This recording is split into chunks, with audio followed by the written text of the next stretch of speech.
name is Marc Weinberg. I'm an artist and a lawyer. And I started taking pictures really, really young, like 1956. I actually have a picture of me standing in front of the Seaquarium. So that was in 1956, and I had this camera with me. This camera, little box camera, the typical brownie that everybody used back then. It was very simple. Very simple. You know, the shutter is here and film, couldn't even focus it, had a fixed aperture. But you know something, it captured pictures. It took pictures. And it was magic. It was always magic. So I've got this silly picture of me being a goofy kid with that camera around my neck. And I just took pictures casually for a long time. But there was one picture that was really, really important. And I was 11, and I went to Niagara Falls with my parents. My brother, who was 16, stayed at home and had a good time. But I went to Niagara Falls, and I took a lot of pictures, and I panned some cars going by, and I went to the falls, and I took one picture that I knew was really cool.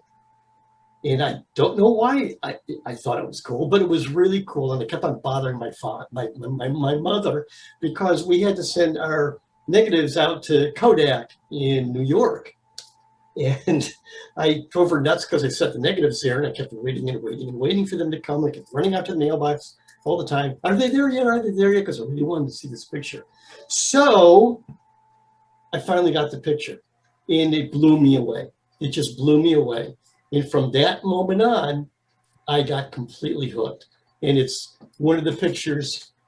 Actually, I had it framed, and it's on my office wall. And I don't know if you can see this, but ooh, there's a lot of reflections. How's that? That's not bad. A little crooked. Okay, so that's Bridal Veil Falls going down, and there's lots of people walking around down there.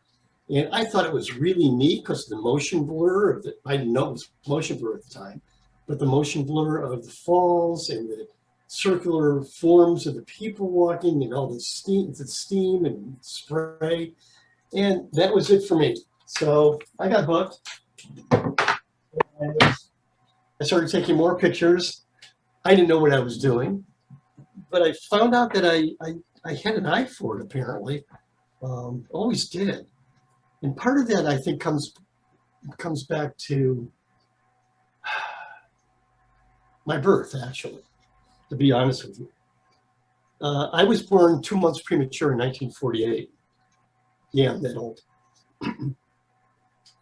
And I had a 1 in 100 chance of living, and I did. I was in an incubator, and it wrecked my eyes pretty much. This eye is all messed up. I'm extremely nearsighted. You can't tell that because I actually don't have any lenses in my eyes at all, and I can still see. I had cataracts. It's a long story. All I know is that my sight has always been on the edge. I had probably one of the earliest laser surgeries in history. It was in the early 70s when I had surgery on my eyes. Big, huge laser machine. And I've had several since. My retinas keep getting detached. It's been a long struggle. But my sense of sight has been extremely important to me. The very first thing I did when I got up was put on my thick glasses. So I always looked at the world. And the interesting thing is, because I could literally focus this far away with my good eye, I could see all kinds of details that people never could see. So right away from an early age, I was looking at stuff that no one could see. The pores of a leaf, intricate patterns in stones, whatever it was. I was always looking at them, and I've always been attracted to that. So I kept shooting, and I wanted to be a professional photographer. And I earned my chops using this thing. This thing is called the Brick. It's an Argus C3. This is my dad's camera from the 40s and 50s. I think it was in the late 40s, early 50s that it came out. And I learned how to use this rangefinder. Well, using this rangefinder means I had to learn how to adjust everything, you know? focus, aperture, the whole deal. I didn't, you had to load the film. You had to take light meter readings from a separate light meter. And I learned the hard way. And I just learned and learned and learned and learned, made a lot of mistakes, wasted a lot of money with film, which was not making my father happy since he didn't graduate from high school and he was a working man. And let's just say I had to go to college because he didn't even go to college. So I had to go to college, and he told me I couldn't be a professional photographer because I wanted to. There's also a picture of me, as you can see, I think I sent it to you. There's a picture of me in 1968 in my bathroom, and I took a picture of myself in the mirror. You can see my thick glasses there, and I had hair. I was only 20, and the camera that I shot with was a Praktika Mat, which was an East German camera. And let's just say that broke after about a year and a half. But I learned a lot on it. That was my first single lens reflex camera, SLR. And I learned more, and I went to college. I went to Ohio State. And after that camera broke, I got this, which is a Mamiya Secret 1000 DTL. And this camera went through hell with me. I used it for years. The late 1960s, middle, late 1960s were an interesting time to go to college. I went from 1966 through 1970. I was a history major, mostly being a majoring in Russian and European German history, fascinating subjects. During the last quarter of my schooling, I didn't even go to school because I was protesting the war in Vietnam, and my camera and I got gassed a number of times. I don't know where those pictures went. Being young, you lose your negatives, which is something I always tell my students now. When you're shooting raw files, those are negatives. Keep them safe, keep them in one place, and keep a copy of them away from your house, just in case your house burns down. And by the way, have a cloud backup too, just in case. Anyway, so again, this has an internal meter, which was one of the first ones. It has a spot meter and an average meter and averaging meter. And again, it's all manual. I had to apply what I learned here to here. And then I just kept shooting. And because I couldn't become a professional photographer, and I was told by an esteemed professor at Ohio State that I should not work to get my my master's and my PhD in history, which I really wanted to do. I wanted to teach even then. He told me not to do that because there was no real future in it, and I paid attention to him because I really respected him. So I got out of college and I bummed around for a few years, and I went into garment business, the women's garment business, which is the industry my father was in, and I grew up in it. And that's all I knew. So after a few years of doing that, I said, I'm going to go to law school. So I went to law school. And I graduated from law school. I came to Washington, D.C. right away because I listened to what John Kennedy said. President Kennedy said, I asked not what you can do for the country can do for you, but what you can do for your country. And I decided to go into government. That was my main goal, and to try to affect good in a excuse me, I'm sorry. I thought I silenced that. To affect the world in a decent way within the system, as opposed to trying to throw rocks outside of the system. And I had a great career. I mean, I really had a good career. But in the mid-90s, digital photography came around. And lo and behold, I just jumped on it right away. I bought a little Nikon, forgot the name of it. It was a little camera. It only had 1 megapixel. It had 1 ISO, 400 ISO, and 8 batteries like crazy. And I threw that thing in my motorcycle, and I went up to upstate New York. I went on one trip up to Canada, and that thing just went with me. And I still have those images from the late early 90s. And I just fell in love with it. I fell in love with it. I started using Photoshop to develop my shots. And I learned a lot because digital photography is photography, but it's a little special. It's not film anymore. There's a bunch of stuff that you need to know about it and to go with it. So I went through various systems and kept taking images and learning more and more. And just as a personal aside, in 2000, I had the triple bypass surgery because I had heart disease. I was running every day, 5 days a week. I was in perfect shape other than my heart. Never had a heart attack, thank God. I had weird symptoms, and much to my surprise, I had a heart problem. So I had that surgery. It's been very successful. I'm still working out, still feeling pretty darn young. But it had a real effect on my life. And I retired at 60. The moment I could retire, I retired. I turned 60 on the 22nd of February, and on March 1st, I walked out the door after 27 and a half years in the government.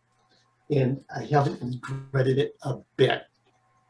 While my work was fun and it was useful, and I did my best to make the world a little bit of a better place, I got involved in doing what I really wanted to do finally for the rest of my life, and that is photography. I was juried into a local gallery. I've been a member there for, I think, 11 years, about 11 years now. I was its president for a few years.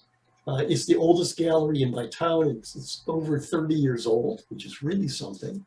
We're just opening up new space right now. After taking a year off because of COVID, we didn't have any space at all. Our lease ended, and we were virtual for the year, but now we have a new space and it's opening. So I've been able to concentrate on my photography. And just before I retired,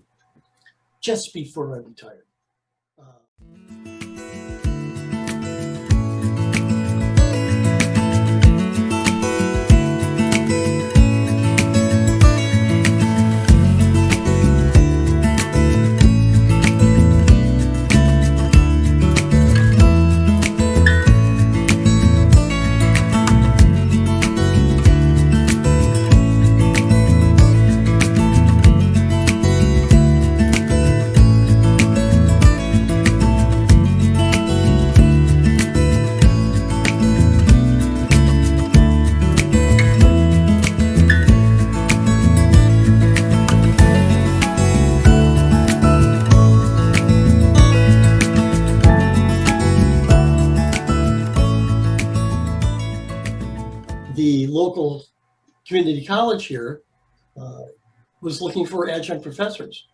And my girlfriend, now my wife for the last several years, she said, why don't you go over to FCC, Federal Community College, and just, see what they got. Maybe you can teach law. So I went there. I got interviewed by a bunch of people. I got a call back from the art department because I mentioned that I was a photographer. And they wanted to review my portfolio. They hired me on the spot. And I've been teaching. I started teaching there before I even retired, which was kind of fun because it was a night class. And I was a little reticent about it, but knowing me, I jumped in with both feet. And now I've been doing it for 13 years, over 13 years. And had hundreds of students. I have students that became professional photographers. I have professional photographers that came in and learned a lot. It's a lost art now. It really, really is. Because people are used to taking these cameras, which are so good at making choices on automatic, except they're not as good as the human brain. So what I teach my students is, this is all well and good, but if you really want to get what you want out of an image, you need to take it manually. Because cookie cutter engineers' formulas don't work. In some cases, it does. They do. In other cases, most cases, they don't. The lighting conditions are different. Compositions are different. They need to be treated differently. And the only way you can do that is to learn how to manipulate the depth of field, knowing the right shutter speed, knowing the right aperture, knowing the right ISO, getting your optimal settings for everything. So that in a nutshell is kind of where I'm at right now. And between showing my work, oh, and by the way, I worked a couple of years on magazines, 2 magazines, shooting for them while I was just getting started in my retirement. And it's been really, really good. So I'm glad that you found me, and I hope I have a lot to share. It's been a really interesting life, I can tell you that. Between the little bit of legal work that I do still and my other activities, it's hard to fit that in. I need to do that. Oh boy. First of all, my family, my wife's family has some land on the ocean in Maine, in Castine, Maine, which is a lovely little place, very historic, off the beaten path. And we go up there every summer for at least a couple of weeks. It's been in the family for generations, actually. And it is lovely. It's absolutely lovely. And Maine is gorgeous. And I just love to wander around there and take images. You'd see a lot of images on the website, literally from the property's beach. It's just gorgeous. And it's one of the few places on the East Coast where you actually have a sunset every night. So it faces to the west, which is kind of interesting. I spent time in California back in 1970, and it brings back memories of those sunsets back then.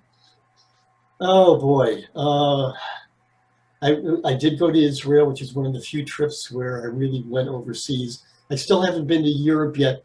I want to. I really need to get there before I'm limited, permanently. So, but I've been all across the country. I've been in most places, a lot of the times on business. I've been up to Alaska 3 times, twice on business, and 1 time for personal. The image, that was before the digital revolution. That was in 1995, actually, I believe. And my camera got a heck of a workout back then. I don't know if I have some images on the website. I don't recall. But I found Israel absolutely fascinating. The people were fascinating. The sites were amazing. I've got to go back there someday and really focus on the details. I went there to visit my son and his new wife back in 2009. They're in New York now, so I get to visit them, except for the last year. 1 more shot to go, and then I'll get to see them. And I just found the place absolutely fascinating. The modernity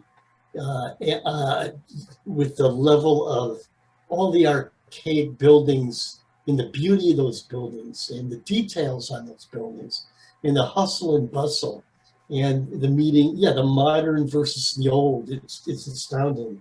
The various, the one time I wish I had my camera, I didn't have it with me, is the picture that I missed. And it just captured Israel perfect. There's 2 pictures, actually. One was a soldier, an Israeli soldier with a submachine gun. A young man was walking down the street, and a rabbi with the Torah on his shoulder, which is the Jewish holy book, the first 5 books of Moses, and it's all written by hand in Hebrew. It goes back 5,000 years. You read that when you get bar mitzvah, and it's quite an astounding document. And so they were coming together, and to have the man of war and the man of peace and love and all of the stuff that Judaism teaches, they met. And when it's customary to touch the metal breastplate of the Torah as it passes by and to kiss your lips. And the soldier did that, and I wanted to have that moment, and I lost it. And there was another one of an old man sitting on a bench, and a young man who I could tell was not related, clipping his toenails to help him.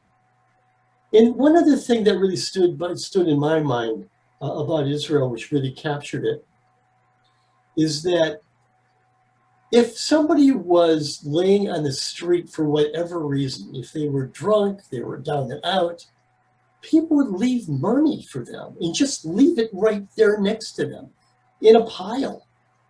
It was astounding. That would never happen in America. And the other thing that struck me is that jewelers would put their jewelry out on a table outside and just leave it unattended, and nobody would steal anything. This was in Jerusalem. It's the differences in culture is just astounding. So I try to capture that. I try to capture some of the history of Israel. I think I put one picture up, which is near the Wailing Wall, which I took with a little camera that I was carrying around. And I love Canada, and I spent a lot of time in Canada. I took a lot of images up in Canada back in the day. And I traveled out west and took as many pictures as I could back then, but I really want to go back and do that again because there's so much to see and so much to do. So there's just so much beauty to be found, just so much beauty. Some of the images that I sent in to you relate to San Francisco. I went there with, my wife had a business trip there a couple of years ago, and I spent the entire week traveling around in San Francisco, going up and down hills with my Leica, which I don't have right here, it's back there. I have a Leica CL, and I took a lot of images of people and their activities and beautiful, beautiful vistas in San Francisco. One of the images I sent you was of the Golden Gate Bridge, and it is absolutely astounding. I had a friend of mine take me around, and I'm very visual, and I saw this. I said, "Stop! Please stop!" And she stopped, and I got exactly what I wanted.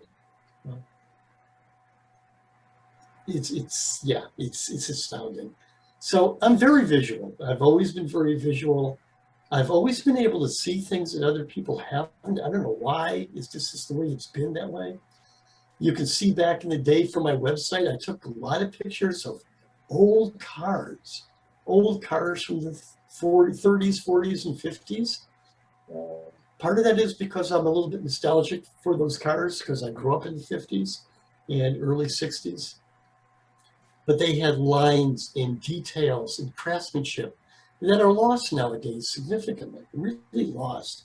And I would take really close-up pictures of the details in the lines of those cars, in the way they were actually isolated in junkyards, and yet had a story to tell. I also adore going to old homes, old houses, old buildings, dilapidated ones, because you can always, I can see, I can listen to the ghosts, the children's laughter, the leftovers, the toys, the detritus, the trash tells a story in every single one of those places. They're discarded, but they're so human. They're so human and have stories to tell. So I've always tried to capture that too. I'm rambling on, aren't I? I'm always looking for a moment. I'm always looking for the offsets. For example, the woman in Chinatown with the baby that I took a picture of. The baby's having a good time looking, probably at an ant on the ground, and this woman's looking out, and she's looking wistfully like, what am I doing? Look what happened to me. And in the background are these two young women who are just shopping, just shopping because they have the time and the money to do that. She looks like she doesn't, and it's kind of wistful. So I'm always looking for stuff like that. I'm looking for beauty everywhere. You can see an early shot of mine. It's of, it kind of looks like a Grecian statue, and it's standing up, and it's all basically one pretty much color. It's rust and grays, and that's all it is. And it typified exactly what I was looking for back in the day when I was roaming around junkyards. That picture is of a fender of an old Ford truck. It's a little piece of rust. And I thought it was interesting. I took an image of it, and I took it back to my office, and I flipped it around, and lo and behold, there was a Grecian statue in there. And I've always adored that. I've always adored that image. I enjoy the abstract and I enjoy the very concrete. You can see from the subject matter, it's all over the place. I love landscapes, I love people, I love details, old buildings, I love vistas. It's just amazing what I see. And everything has to have depth and life. That's all I try to tell my students too. When you're taking an image, make it as three-dimensional as you can. Put the viewer into that image. Don't make it flat. Pretend that you're looking at it and that's what you want to show that viewer. Not something flat, something alive, and something that tells a story. Whatever that story is, try to tell it as best as you can. I enjoyed doing that when I was shooting for the magazines because I love to tell stories. I'm not so good at telling them verbally, but I try to capture them with my camera.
Yes, the course that I teach is a full semester, and it's digital photography 1. I'd love to get digital photography 2, but the college won't do it. They tried it once and they couldn't get the enrollment. I spend the first 3 to 4 weeks literally teaching photography, concepts, how it all works, how does everything fit together. It's really fairly simple and very, very organized. The whole system is very logical. You've got a shutter speed, an aperture, and your ISO. Those are the 3 exposure elements. And your aperture affects your depth of field. Your distance affects your depth of field. Your focal length affects your depth of field. You have to learn composition. So I teach basic rules, which of course can be broken. The rule of thirds, leading lines, simplicity. I cover composition in one session, one class session, but we talk about it the whole semester. Composition is very, very important, but you got to learn how to use the tool. And this is a tool like any other tool. And if you don't know how to use it, you can't capture what you want. And the most important thing that I always teach my students is after you learn how to use this, you have to have an artistic intent, and then you need to try to take that artistic intent and translate it into this limited tool and try to get what you want. And that's the whole, I have 2 things in this course, 2 main goals. One is you never take another snapshot again. And number 2, you effectuate your artistic intent by using this tool. And to do that, you have to learn the technical side, you have to learn how to compose images, and once you do that, it stays with you for life, hopefully. And I tell them, even if you're using one of these silly phone cameras, which you can do a little more on now, but even when you shoot with this and you can't change very much, there's always that instant when you're thinking composition. It's always there. It's always there. How can you frame your composition in the best way possible? So no matter what, even with this, you do the best you can under the circumstances. The camera limits you, shooting circumstances limit you. You do the best you can under all the circumstances and the limitations. Hopefully you'll get what you want, and today you'll look at your screen instead of looking at a print and go, wow, that's really cool. And if you really like it, then you can print it up and you can send it to your grandmother. or you could sell it to somebody and share the joy that you had. Yeah, so the first 3 or 4 weeks are extremely technical. As a matter of fact, I just gave the technical exam this week to my 2 classes. I got to see how they do. And they write reports up. And the reports are very logical. You know, what's your intent? Okay. What attracted to you to the subject? What's your intent? What do you want to show the viewer? How did you manipulate your camera to effectuate your intent?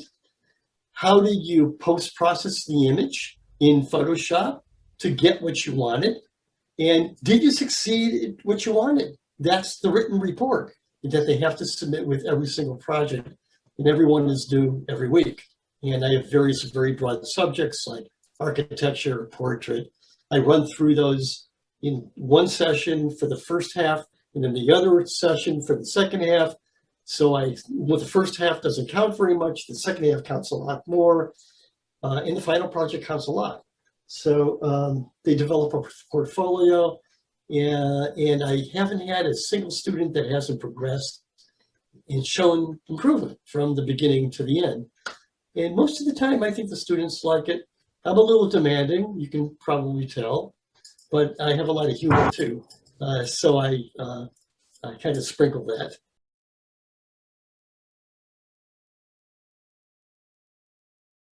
Yeah. Think about the dumbass choo-choo train. It's visual. So you got your focal length, right? You got your focal length, and if you have an f2, that opening here is going to make up the whole focal length, 2 of them, all right? But if you have an f22, you got all these little tiny little wheels that make up that focal length. If you keep that in your mind, you're going to get it. It's just I'm so used to saying it wrong with that bad habit. Yeah. Now I'm trying to kick that bad habit and say it right. Right. You know, Yeah. so that's the problem. I mean, I've done it in the report, I think 3 times. You have. Too. Yeah. My lens aperture is always like 22 and not like 4. Yeah. Yeah. What are you doing that for? Yeah, exactly. You know, hello. You don't need diffraction. You're killing yourself here. So think about, it's going to take time. This is going to take thought. Yeah. And believe it or not, I know that, I don't want to slam you guys.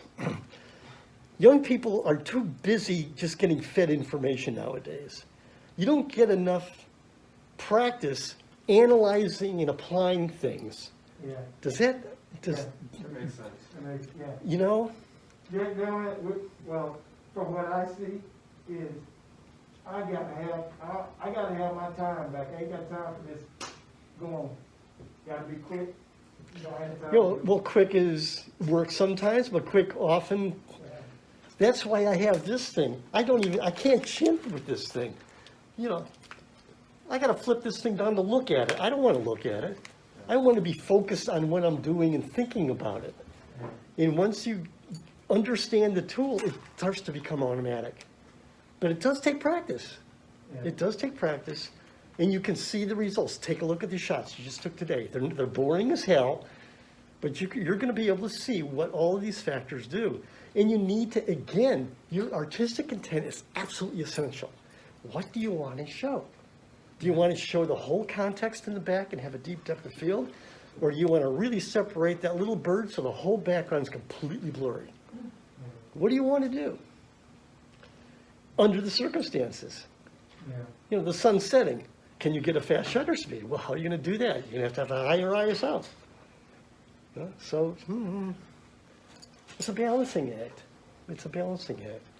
And I can't give you the exact settings for any specific situation because they're all different. They're all challenging. I do teach very visually as much as I possibly can because visual sticks, words don't often do. So I try to use like the choo-choo train in the tape. I try to use that sort of teaching method so that people understand it instead of just saying, how do you figure the f-stop? I actually draw it out on the board and lay apertures along the bottom to make up the focal length so people could actually see how you figure out what an f-stop is. And it's been challenging during COVID. This last year has been something else. I just got back in the classroom a couple of weeks ago. We started getting into Photoshop, and Photoshop is fairly difficult to teach virtually. So one class, after I had my first shot, one class, I gave them the choice whether they would like to go back to school and actually have a face-to-face class. And all of them said yes. So I'm doing that for one. The other class, I have a couple of people in it which they can't congregate yet because they haven't gotten their shots or they have a condition. I frankly have a condition too, but I wear my mask and I've gotten my one shot, and it's worth it to show up in front of people and to teach again face-to-face because you can get a lot more out of it. We try our best virtually.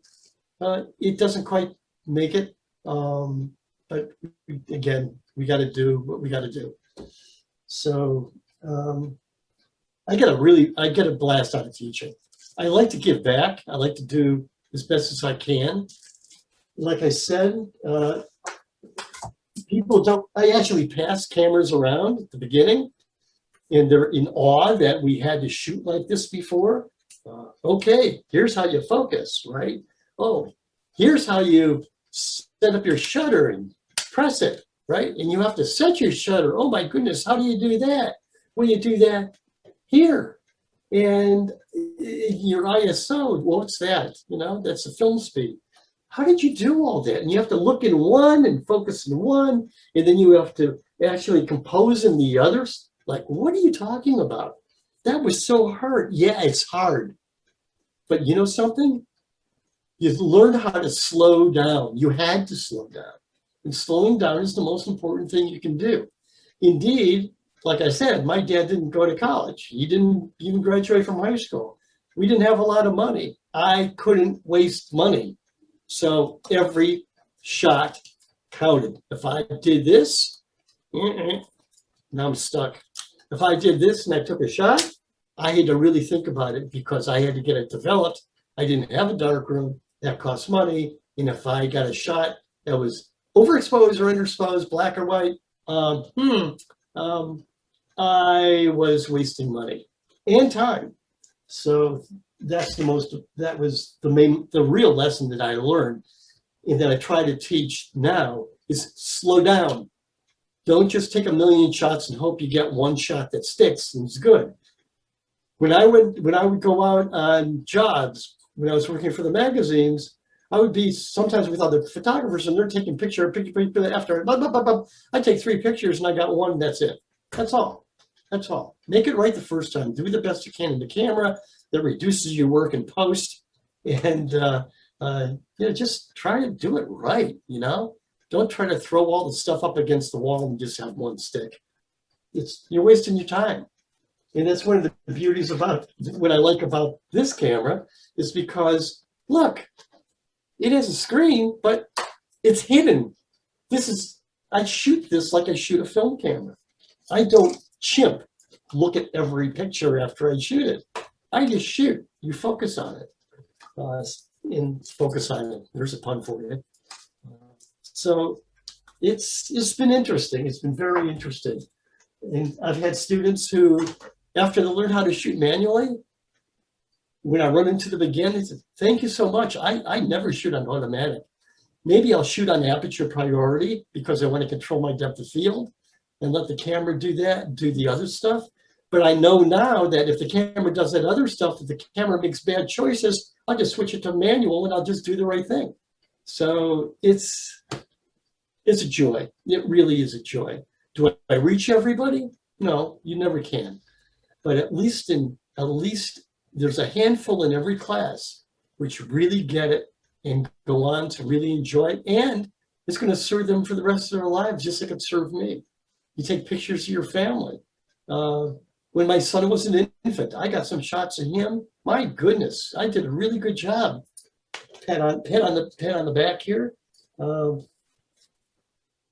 Some really good shots of him when he was an infant, just crazy. So you capture those moments, and that's all we have are moments. So we need to treasure them. So we need to capture them. And I worry for the future because I've got picture albums for my parents. My wife has many picture albums going back, oh my gosh, to the mid-19th century for her family. And we don't have that anymore. We have everything virtually. What happens in the future? How are people going to see our stuff? Unless we print it. And that's why I have a printer. Because some things need to be printed and kept. So just because we can automate things doesn't mean you have to be sloppy. And you still can print it out for posterity and to hand it down to other people. I'm also a musician, and that's been huge for me. I play the piano and the guitar and the banjo, and I started taking lessons when I was just a little guy, and I learned from a very well-renowned instructor. And music's been a very, very important part of my life. And when I teach, I also, simplicity in composition, like simplicity in music. You need to get your point. The arts are all that way. I write the same way too, because I love to write. It's all to communicate. Everything, all the arts are to communicate. And the simpler you do it, the better it is. So that's really formed the way I approach the world too, because photography is music too. Writing is music. It all has the same flow and it has the same purpose. So I try to bring that too. I always ask my students, who's a musician out there? So we talk about that too, because we pull it all together. We pull it all together. All this stuff is related. About the As a matter of music, fact, because I was young and we didn't have money, I wanted to set a dark room. There was no place for it. And when we had place for it, my father didn't see the need for it, and he didn't want me to do it. Now, don't get the wrong impression. My father was a loving man. He always said, don't do what I did. Go to school, become a professional, become a doctor or a lawyer. And he was just locked onto that. I couldn't become a doctor because I couldn't handle the math. My brain doesn't work that way. So I did the other thing that I did have a brain for, and that is work with words and concepts. So I did that. I didn't really work in the dark room. I didn't at all because of that. I learned how to do it later in life, and I did enjoy doing it. But you know something? It lost its magic for me. I could see it being magic for people, but I really fell in love with Photoshop and digital photography. I fell in love with the way you can really get what you want. I shoot in RAW. I always shoot in RAW. I never shoot a JPEG because it gives you all the opportunities to do whatever you can with an image. It captures a lot of data, all the data off the sensor generally. So you have a lot of leeway in doing what you want to do. Now, while Photoshop gives you that leeway, it can be really abused because it is so darn powerful. But I always use reality as my check. I always try to make my images look like what I see with my eye and with my artistic brain, because I want to also bring out some things that I saw that I'd like to share with myself, frankly, and other people too, if I think it's good enough. So I really didn't spend time in the dark room, the light room. I'm thinking of Lightroom. It was hard for a couple of reasons. When I did do it, I found the hardest thing for me was getting the film on the spool in the dark. It was so hard for me to do that, which is kind of interesting because my sight was so bad.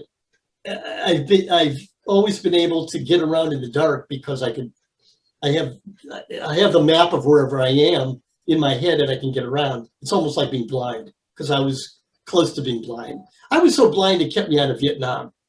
I was almost drafted, and suffice to say, I was very happy when I failed my exam because my eyes were so bad. Because if I lost my glasses, I would have shot anybody moving, which is not a good idea. Like I said, I could focus this close, which was interesting. That's with my good eye. So in the darkroom, it would have actually served good because I could really look at negatives really well because I could get really close and see it all. But I couldn't handle manipulating the film in the dark. It was really, really hard. So I gave up on that. It's okay. I still have my film cameras. I still have a couple of film cameras here. I have an old Nikon. I think it's an F1. I still have film in it. I've got a medium format camera. I still film in it. They just kind of sit there now. So that's okay. That's okay. I get a lot of pleasure out of digital. It is still an art. It can be abused and rushed through, but it is an art form. Even though photography sometimes isn't thought of as an art because anybody can take a picture. Don't get me started on that. Photography has become a commodity as opposed to magic that it was in the past. To me, it's still magic. If you do it right, it's still magic. And while we're bombarded by billions of images on the internet, most of them are just pure and unadulterated junk, which is too bad. And it also shows in our newspapers and our magazines because those folks are starting to use unprofessional, amateur people's images for their own work because it's cheap. I almost cried when I think the Chicago Tribune fired all their photographers. When National Geographic no longer has a photographic staff. They hire freelancers. It's a shame what's happened to the industry, but I'm still holding out that good stuff still rises to the top.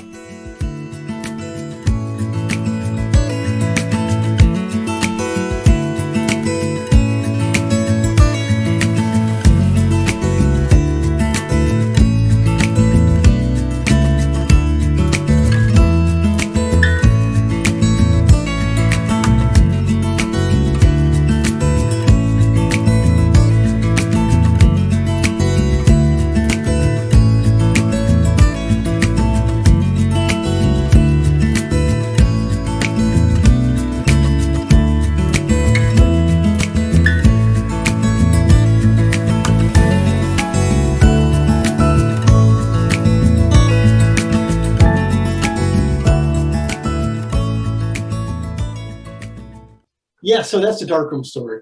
There isn't much of it. I was asked that when I got hired at the college, and I just told them, I can't teach darkroom because I don't know it well enough. I have friends who just love darkroom and do a lot of darkroom. And indeed, my college had a really good darkroom for years, up until 2 years ago. And they trashed it and turned it into a part of cyber security. So they don't even have a darkroom anymore. There's only one college in my time that has a darkroom, and the college actually rented it and still does, but it's a shame. It's a lost art. But a lot of students still love to do the darkroom, and they do sign up for it, which is fine, because you still have to learn that stuff. And it's more important because it does cost money. So people do learn how to slow down and learn how to compose and choose the right settings because it counts more. It isn't just electrons, passing through a system. It's actual solid film. Now, if you print your digital photography, then it's still money, so it still has to be right. But the whole thing is learning the art, and that's the joy to teach. It's a joy to teach. And I love young people anyway. Most of my classes are young. I get some older people like me sometimes. I had an older guy a few years ago. He was in his 70s. He was a really good student too. And he came from the film world. I have not a lot, but a good many older students who came from the film world and forgot most of their stuff when they were learning and want to get polished up in the digital world. So I assist them as best as I can. So that's kind of where I'm at right now. I feel, I kind of hate the word blessed, but I am blessed. I get to teach, to relate to younger people, which keeps me young too. I get to laugh a lot. I crack a lot of jokes to make it more interesting, hopefully. I try not to be a boring instructor. I've had those. Boy, have I had those. Through law school, and I went to Georgetown to get a master's of law. I had some really, really good instructors there, and I had some really bad ones too, like everybody. So I try to make it so that it's not boring, and the discussions are lively, and we do a lot of critiquing. So participation is really important too. Lecture, lecture, lecture. I do that for the first few weeks because I have to kind of spill out pretty much everything I know and teach them the whole system, including composition. And I like it. I like it a lot. I did some event photography. I did a couple of bar mitzvahs. I always stayed away from weddings because it's, well, let's just say, I've been married twice, and the second one worked out really well. No slam on my first wife. And they're very emotional, and there's an awful lot of pressure. And I've had a lot of pressure in my work life over the years as a lawyer. And I wanted to step away from that as much as I could in my retirement. So I do enjoy events. I haven't done them in a while. I mean, if I'm asked to do them, I'll do them if it's an appropriate thing to do. I love to live in the moment, and doing events is really tiring, physically and mentally, because you're always on the lookout for that moment, wherever it is, and it's exhausting. It really is exhausting, and it's very challenging. I didn't show you a lot of the stuff that I have for events. I think some of the stuff is on the website. But I do enjoy that. It's a challenge, and I've always liked to live up to those challenges. And I like to capture people as they are. I don't like doing setup shots. That's one of the reasons I don't like doing, I never would have liked doing weddings, and I really didn't like doing bar mitzvahs that much either, even though it's an event thing, and you have to be on your toes. Those setup shots are a pain. I always like to capture people showing who they are at the moment, the reality, hopefully their souls, their eyes, that moment. If I'll do a portrait and I'm with somebody, I don't set up the portrait, I just chat with them. I make them laugh, I make them think. I try to connect with them. And in the meantime, I'm shooting away to get used to the camera, and I get them. I really get them. And that's the most important thing, to capture the essence of whatever you're capturing. You want to communicate that to your client, or you want to communicate it to whomever the viewer might be. You want to give them that wow thing, trying to share what you saw and what you felt at the moment. So, yeah, I did event stuff. I don't do them now. They're too darn tiring. They take a lot of physical stamina, a lot of mental stamina. I like to wander around and shoot. I like to wander around a lot. And that's been a real problem with COVID, because I haven't been able to wander very much. I haven't gotten out in a year pretty much. Haven't seen our friends pretty much in a year. As a matter of fact, we had a dinner with very close friends for the first time since last April. It was outside. The weather's getting warm enough to do that. So COVID's been very tough, and I've been unable to shoot much. And it's been very hard because I feel really hemmed in. But it's getting spring now. And again, I'll have my 2 shots. By the end of this week, I'll have my second shot. And 2 weeks after that, I'll go out with my mask, get a lot more active again. So let's hope the variants don't put a damper on that. I want to go back out on my little town, Frederick, Maryland is very historic. It's obviously not as old as Olean, but it's historic. A lot has happened here. It's 50 miles north of Washington, D.C. There's a lot of Civil War history. The buildings have been kept by the Historic Society here. Everything is well kept and the business district is really beautiful. And there are no real chains, international chains, national chains. It's all mostly local businesses. It was a huge deal when Starbucks wanted to go in. So I want to wander downtown again. There's so much to see. There are so many changes that are always happening down there. New stores, new people, revisiting old subjects that have changed over the year or years. I just want to walk around. I limp around a little bit because of a bad hip, which is a long story.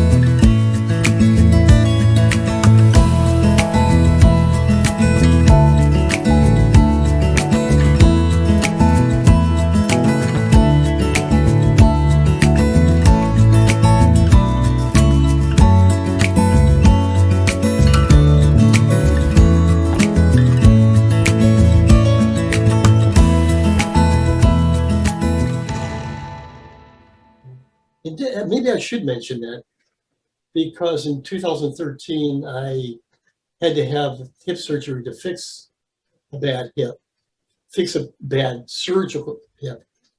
And unfortunately, I got a very deep staph infection, spent about 3 weeks in the hospital and almost died. So I had 4 other operations after that in a year's time. And I can't get around as well as I could before. My hip is never going to be right. So I'm limited in my walking distance. So it's hard for me to wander around, but I'm still doing it. I'm still doing it. Sometimes I have to take a cane along with me, but I'm still doing it. Can't keep me down. So I'm looking forward to getting out about town. I like to drive around in the hinterlands, looking for old, dilapidated, empty houses, always, always. Old things that have a story to tell, albeit vehicles, homes, old buildings, commercial buildings, people, just people on the street. Anything that, as you can see from my work, I don't specialize in any one thing. I did a lot of architectural work earlier on in my retirement. And I enjoyed that very much, the lines and the angles and capturing buildings inside and out, modern buildings for clients. And I just enjoy just about everything that I shoot. I really do. Anything that interests my eye, I try to get into. From the smallest little detail on a flower to an interesting angle on a tall building, or how to make a waiting room look really inviting, or even a conference room. It's everything's a challenge. You just got to do the best you can. So, yeah, COVID's really gotten in the way. It's gotten in the way big time. In my time remaining on this earth, I'm going to do more traveling. My wife has never seen out west in the United States. It's beautiful. It is captivating. I'll never forget one time I was out in the desert all alone. I got off my motorcycle at the time, and I just sat down in the sand in the desert, and there wasn't anything or anybody within sight for at least 50 miles all over. I was the only human being there. It was astounding, absolutely astounding. I'd love to go back out and just take the time to capture what I saw back then, which I didn't capture back then. I very much want to go to Europe and just travel around, which has been a lifelong dream, and I've never been able to do it. And capture all the beauty there. There's so much to see there. I see other people's work, and I frankly drool. It's just so beautiful. I want to leave my little legacy, the way I see the world, which I don't know if it's the same as other people, but it's the way I see it. And I'd like to I get very involved. And that creative feeling that I get, I love to get immersed. When I'm taking an image, when I'm out shooting, I am totally immersed in what I'm doing. I'm seeing the world in a different way. And this is the way I try to teach my students. I'm not looking at a building. I'm looking at the lines. I'm looking at the forms. I'm looking at the colors. I'm looking at how everything works together. It's a whole different way of sight. And I find that absolutely enriching and engaging. It gives me such joy to go out there and feel that. It always has. I love to be involved like that. And unfortunately, I don't paint very well. I can sketch a little bit. I've always been artistic in some way or form, always been visual. And the only outlet that I really could find was photography in that way. And it's very strange. It's just very, very strange. And it goes along with the way I've been thinking my whole life. I found out I'm very intuitive and I'm not very deductive in my thinking, which sometimes got in the way of lawyering because that's a very deductive world. So I had to learn how to explain how my thought process went in the deductive world so I could relate to somebody saying, well, where do you start? A to B, B to C, C to D, D to E. And I literally had to not slow down, but I had to explain my thought process so somebody else could do that. Well, photography is very intuitive to me. It also is very technical. So it appeals to both sides of my brain. And it just is wonderful. Just wonderful. It's a wonderful outlet. It enables me to see the world and speak with the world in a different way than I could otherwise. I took some drawing classes and I enjoyed them very much. And I'm sure I could learn how to draw also pretty well if I worked at it. But to me, there's nothing like photography. Capturing the world, capturing the emotion, capturing the beauty, capturing the now, which is so fleeting. It's always fleeting. The moment's always fleeting. Let's lock it in our memories and we can go back and see it and share it and feel it and go right back to that moment where you can see it and smell it, feel it, and touch it. That's what photography is to me. It's life. It's capturing slices of life for now and forever, really. As long as we keep our stuff together in a way that people can see it, our family can see it, our future generations can see it, it becomes life to them. It's really important. It's really important. It's an extension of our memories. And while we might forget the specifics, those photographs bring them back. They bring them back to life. All the good stuff, sometimes the hard stuff, but they connect with memories. They connect with emotions. They connect with connections. It's a wonderful art. It's an absolutely wonderful art. And I'll be taking pictures until I can't take them anymore. And it'll always bring a smile to my face. Always. Even the bad ones where I get a little frustrated. But frustration is good.